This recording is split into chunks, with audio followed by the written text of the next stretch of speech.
नमस्कार, आप देख रहे हैं हेडलाइंस न्यूज। दिन भर की ताज़ा खबरों के लिए अभी सब्सक्राइब करें, साथ में बेल आइकन भी प्रेस कर लें। खबरों में आगे बढ़ने से पहले वीडियो को लाइक जरूर करें और अपने दोस्तों के साथ ज़्यादा से ज़्यादा शेयर करें। और आप किस राज्य शहर से न्यूज को देख रहे हैं, कमेंट में लिखना ना भूलें।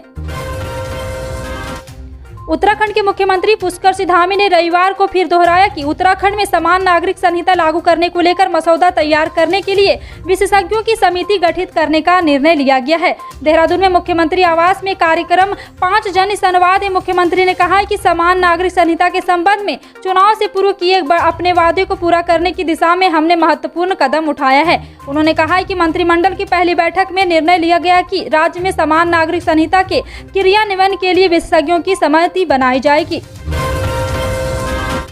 रेलवे ने छत्तीसगढ़ से गुजरने वाली ताज एक्सप्रेस और लोकल ट्रेनों का परिचालन 1 महीने के लिए रोक दिया है। 24 अप्रैल से ट्रेनों का परिचालन ठप हो गया है। इसे लेकर छत्तीसगढ़ के मुख्यमंत्री भूपेश बघेल ने कड़ी आपत्ति जताई है। भूपेश बघेल के निर्देश पर मुख्यमंत्री के अपर मुख्य सचिव ने रेलवे बोर्ड के अध्यक्ष एवं मुख्य कार्यकारी अधिकारी को पत्र लिखकर छत्तीसगढ़ के गुजरने वाली लोकल रेलों का परिचालन पहले की तरह जारी रखने का आग्रह किया है। दरअसल प्रधान मुख्य परिचालन प्रबंधक दक्षिण पूर्व मध्य रेलवे विशालपुर में 23 अप्रैल 2022 को आदेश जारी किया गया था। छत्तीसगढ़ में गुजरने वाली कुल 23 एक्सप्रेस और लोकल ट्रेनों का परिचालन 24 अप्रैल 2022 से आगामी 1 माह के लिए बंद कर दिया गया है।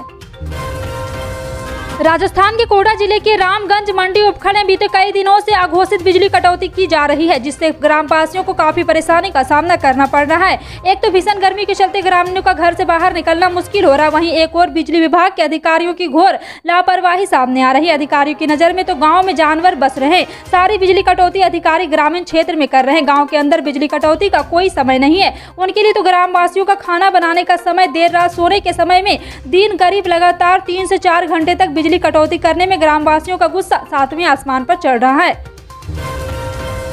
अगर आप भी सुरक्षित निवेश करना चाहते हैं तो भारतीय रिजर्व बैंक आपके लिए बेहतरीन ऑफर लाया है। रिजर्व बैंक ऑफ इंडिया की RBI रिटेल डायरेक्ट स्कीम में आपको सुरक्षा के साथ जबरदस्त फायदा मिलेगा। RBI की इस योजना में निवेशकों को गवर्नमेंट सिक्योरिटीज में एक ही स्थान पर निवेश की सुविधा मिल रही है, यानी यहाँ आपको सुरक्षित पैसे के साथ आपको तगड़ा मुनाफा भी मिलने वाला है। सबसे खास बात की RBI के इस प्लान में खाता खोलने और उसके प्रबंधक पर कोई चार्ज नहीं लिया जाएगा। जी हाँ, आपको बता दें कि एक बार फिर से RBI ने लोगों को बड़ी राहत दी है।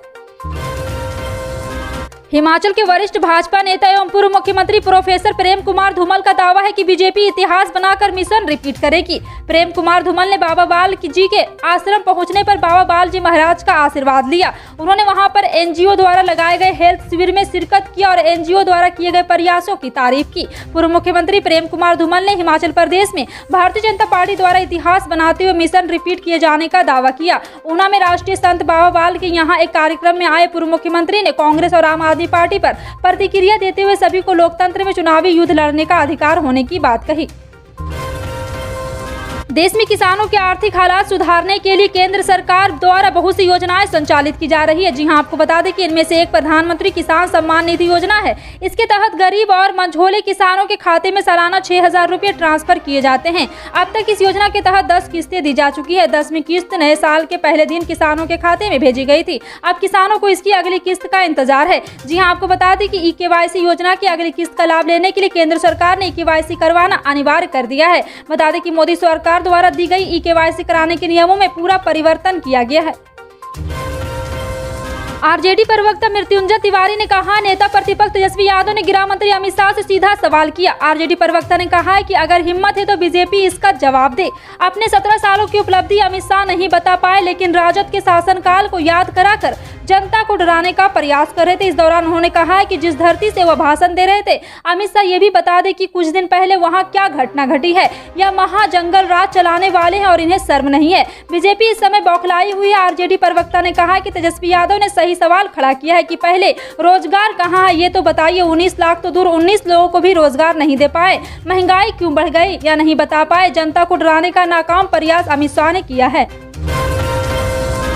प्रधानमंत्री नरेंद्र मोदी ने रविवार को मुंबई में 80वें वार्षिक मास्टर दीनानाथ मंगेशकर पुरस्कार समारोह में राष्ट्र और समाज के लिए उनकी निस्वार्थ सेवा के लिए पहला लता दीनानाथ मंगेशकर पुरस्कार प्राप्त किया। जी हां, आपको बता दें कि इस मौके पर पीएम मोदी ने कहा है कि लता दीदी मुझसे सिर्फ उम्र में नहीं कर्म से भी बड़ी थी। लता दीनानाथ मंगेशकर पुरस्कार महान गायिका लता मंगेशकर की स्मृति और सम्मान में स्थापित किया गया था, जिन्हें प्यार से लता दीदी के नाम से जाना जाता है, जिनका 6 फरवरी को 92 वर्ष की आयु में निधन हो गया था। चुनावी रणनीतिकार प्रशांत किशोर बीते कुछ दिनों में कई बार कांग्रेस की लीडरशिप से मुलाकात कर चुके हैं और उनके पार्टी में आने की चर्चाएं जोरों पर है। इस बीच अंदर खाने कांग्रेस राजस्थान को लेकर भी बड़ी तैयारी में जुटी दिख रही है। एक तरफ प्रशांत किशोर को कांग्रेस में लाने की कोशिश सोनिया गांधी कर रही है, तो वहीं दूसरी तरफ लीडरशिप में नए चेहरों को लाने पर विचार कर रही है। इसकी शुरुआत राजस्थान से हो सकती है, जहां सचिन पायलट लगातार दावेदार कर रहे हैं। जी हां, आपको बता दें कि पिछले दिनों सचिन पायलट ने जब सोनिया गांधी से दिल्ली में आकर मुलाकात की तो कयास तेज हो गए। इस बीच चर्चाएं यह शुरू हो गई कि उदयपुर में 13 से लेकर के 15 मई के दौरान आयोजित होने वाले चिंतन शिविर के बाद राजस्थान में नेतृत्व परिवर्तन हो सकता है। पंजाब के मुख्यमंत्री भगवंत मान सोमवार को 2 दिनों के दौरे पर दिल्ली आएंगे। वह दिल्ली के मुख्यमंत्री अरविंद केजरीवाल के साथ जाकर दिल्ली के सरकारी स्कूल और मोहल्ला क्लिनिकों का दौरा करेंगे। इस दौरान दोनों राज्य के शिक्षा मंत्री और स्वास्थ्य मंत्री समेत आला अधिकारी भी मौजूद रहेंगे। जानकारी के मुताबिक दिल्ली में सरकारी स्कूल और मोहल्ला क्लिनिकों के मॉडल को भगवंत मान सरकार पंजाब में भी लागू करने पर विचार कर रही है, जिसको लेकर यह दौरा किया जा रहा है। बता दें कि दिल्ली मॉडल की तर्ज पर पंजाब चुनाव में किए गए वादों को पूरा करने में भगवंत मान सरकार जुट गई है। कुछ दिनों पहले ही पंजाब में हर घर को 300 यूनिट बिजली फ्री देने का ऐलान किया। यह नया नियम यहां से 1 जुलाई 2022 से लागू होगा। इसके साथ ही 2 किलोवाट तक के जितने भी ग्राहकों का 31 दिसंबर तक का बिल बकाया है वह सब माफ किया जाएगा। वहीं किसानों को खेती के लिए मिलने वाली बिजली पहले की तरह मिलती रहेगी। धारा 370 हटाने के बाद प्रधानमंत्री नरेंद्र मोदी रविवार को पहली बार जम्मू कश्मीर के दौरे पर थे। प्रधानमंत्री नरेंद्र मोदी ने अपने तकरीबन 40 मिनट से ज्यादा के भाषण के दौरान एक लाइन ऐसी बोल दी जिससे कश्मीर घाटी की युवाओं से लेकर बुजुर्गों तक के लोगों में मन में सिर्फ वह लाइन दिल को छू गई, बल्कि बड़ा संदेश भी दी गई। कश्मीर मामलों के जानकारों का कहना है कि प्रधानमंत्री नरेंद्र मोदी का भाषण एक एक शब्द जम्मू कश्मीर में जब भी चुनाव होगा वह एक बड़ी नींव के तौर पर काम करने वाला है। रविवार को प्रधानमंत्री नरेंद्र मोदी जम्मू कश्मीर के सांबा इलाके में धारा 370 हटाने के बाद प्रधानमंत्री मोदी का यह पहला दौरा था, इसलिए पूरे देश और दुनिया में उनके भाषण पर सबकी निगाहें लगी हुई थी। दिन में तकरीबन 1 बजे शुरू हुए प्रधानमंत्री नरेंद्र मोदी की भाषण की शुरुआत कश्मीर के विकास के एजेंडे से शुरू हुई और कश्मीर के डेवलपमेंट और इन्वेस्टमेंट के भरोसे के साथ खत्म हुई। भारतीय किसान यूनियन के राष्ट्रीय प्रवक्ता राकेश टिकैत ने कहा है कि जिस तरह से एक धर्म विशेष को टारगेट किया जा रहा है उससे अंतर्राष्ट्रीय स्तर पर गलत मैसेज जा रहा है। टिकैत ने यह भी कहा है कि सरकार ने किसानों को 3 महीने के अंदर 10 साल पुराने ट्रैक्टर बंद करने की चेतावनी भी दे डाली है। ऐसे में हमारा कहना है कि जो सरकार में खासकर बीजेपी में 10 साल पुराने लोग हैं उन्हें भी पार्टी से बाहर निकाला जाए। यहाँ पर आपको बता दें कि राकेश टिकैत ने सीधा सीधा हमला किया है कि बीजेपी का सुपड़ा भारत से भी साफ होना चाहिए। दिल्ली के जहांगीरपुरी हिंसा को सांप्रदायिक रंग देने वालों को हिंदू और मुसलमान समाज ने बड़ा संदेश दिया है। यहां शाम 6 बजे से तिरंगा यात्रा निकाली जा रही है। इसमें हिंदू और मुस्लिम के लोग बढ़ चढ़कर हिस्सा ले रहे हैं और हाथों में तिरंगा थामकर आपसी भाईचारे की मिसाल पेश की है। जहांगीरपुरी में 9 अप्रैल को हनुमान जयंती पर हिंसा हो गई थी। घटना के बाद माहौल गर्मा गया था। हालांकि हफ्ते भर जहांगीरपुरी की गलियों में जनजीवन धीरे धीरे पटरी पर आ रहा है। अगर आपने भी जनधन खाता खुलवा रखा है तो आपके लिए अच्छी खबर है। अगर आपने भी ये सरकारी खाता खुलवा रखा है तो आपके लिए बड़ी खबर है और इससे आपको हर महीने 3000 रुपये का फायदा होने वाला है। बता दें सभी सरकारी स्कीम का पैसा सबसे पहले जनधन खाते में ही ट्रांसफर किया जाता है। जी हाँ, आज हम आपको बताएंगे कि ऐसी योजना के बारे में बताएंगे जिसके तहत सरकार जनधन खाता धारकों को पूरे 3000 रुपये प्रति माह ट्रांसफर करती है। सरकारी स्कीम का नाम प्रधानमंत्री श्रमयोगी मानधन योजना है।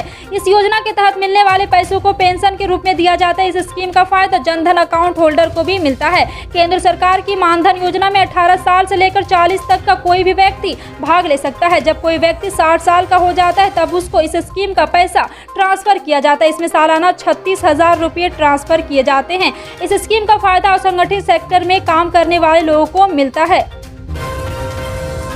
यूक्रेन में चारों ओर तबाही का मंजर है। यूक्रेनी शहरों में रूसी हमले लगातार जारी है। दोनों देशों की सेनाओं को काफी नुकसान पहुंचा है, लेकिन जंग का सबसे ज्यादा असर आम नागरिकों पर पड़ा है। लोग बंकर में छुपकर अपनी जान बचा रहे हैं, लेकिन डर के साए के बीच उनके मन में हालात सामान्य होने की उम्मीद है। इसी उम्मीद के साथ लोगों ने एक यूक्रेन में ऑर्थोडॉक्स ईस्टर मनाया है। बता दें कि अगले 5 दिन यूक्रेन में पूरे रीति रिवाज और परंपराओं को निभाते हुए ईस्टर पर्व मनाया जाएगा।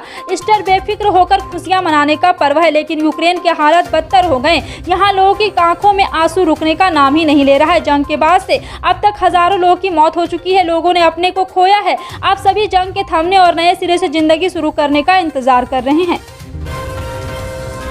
आगरा जिले में कोरोना वायरस ने फिर से अपने पैर फैलाना शुरू कर दिया है। कोरोना को चौथी लहर की संभावना के बीच ताज नगरी में 15 नए कोरोना केस सामने आए हैं, जिसके बाद जिले में सक्रिय मरीजों की संख्या 30 के ऊपर हो गई। वहीं पिछले 24 घंटे में 2 मरीज ठीक भी हो गए हैं। कोरोना की चौथी लहर को लेकर लगातार संभावित दावे किए जा रहे हैं। कुछ विशेषज्ञों का मानना है कि चौथी लहर नहीं आएगी, जबकि कुछ का कहना है कि जुलाई माह तक चौथी लहर अपने चरम पर होगी। वहीं इन सबके बीच देश भर में लगातार कोरोना मरीजों की संख्या में इजाफा हो रहा है और यही तेजी के साथ बढ़ रहा है, जिसको लेकर उत्तर सरकार में यहाँ पे मचा हुआ हंगामा है, बैठक कर रही है और स्वास्थ्य विभाग को भी जरूरी व्यवस्थाएं करने का निर्देश दिया गया है। फिलहाल आपका इन सभी खबरों पर क्या कहना है, कमेंट सेक्शन में टाइप करके जरूर बताएं। पल पल की अपडेट जानने के लिए जुड़े रहें आप अपने हेडलाइंस न्यूज के साथ। मिलते हैं अगली बड़ी खबर में, तब तक के लिए जय हिंद।